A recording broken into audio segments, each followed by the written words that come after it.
వెక్కిరింతలు లెక్క చేయకు,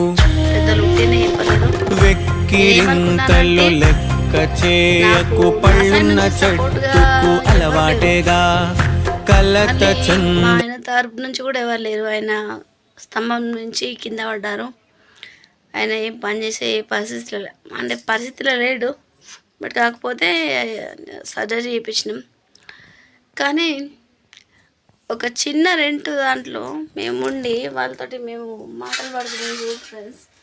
మా పరిస్థితి పగళ్ళకు కూడా రావచ్చుండి పరిస్థితి. డబ్బులు ఇచ్చి అద్దెకు మాటలు పడాలా అని సామెత ఉన్నది చూడండి, అట్లా అన్నమాట.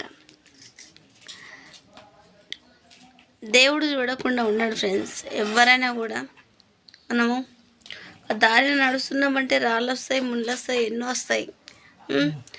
అత్త కోడలు అమ్మలా ఉంటేనే బాగుంటుంది. ఏ ఆడపిల్లకైనా అమ్మని అత్తమ్మని అమ్మలా చూసుకోండి. మీరు కూడా అమ్మలాగా తర్వాత ఫ్యూచర్లో మీకు ఒక కోడలు వచ్చినప్పుడు మిమ్మల్ని అత్తలా కాకుండా అమ్మలాగా చూస్తుంది. ఇదే ఫ్రెండ్స్ చెప్పేది. ఎందుకంటే మనకు విలువలు ఉండేవి. పైసా ఉంటేనే మన రాజ్యం ఎవరిదైనా కూడా. ఈ రేవంత్ రెడ్డి పాలనలో ఎవరికి ఏం జరిగిందో జరగలేదో నాకు తెలియదు. కానీ అప్పుడు కూడా బీఆర్ఎస్ ఉన్నప్పుడు, నాకు కేసీఆర్ గారు ఉన్నప్పుడు ఒక పెన్షన్ లేదు, పైసా లేదు, ఎక్కడ ధీము లేదు, సపోర్ట్ లేదు.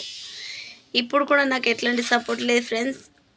నా మీద నేను ఆధారపడతా, నా మీద నేను నిలబడతా. అంటే నేను ఎవరికి భయపడా ఫ్రెండ్స్. భయపడాల్సిన అవసరం ఏమున్నది ఫ్రెండ్స్. నాకు అవసరం లేదు కదా. నాకు భయపడే అవసరం లేదు కదా ఎవరికైనా కూడా. నేను మనమేమన్నా ఇది చేస్తే అది భయపడడానికి భయం ఎందుకు? భయపడ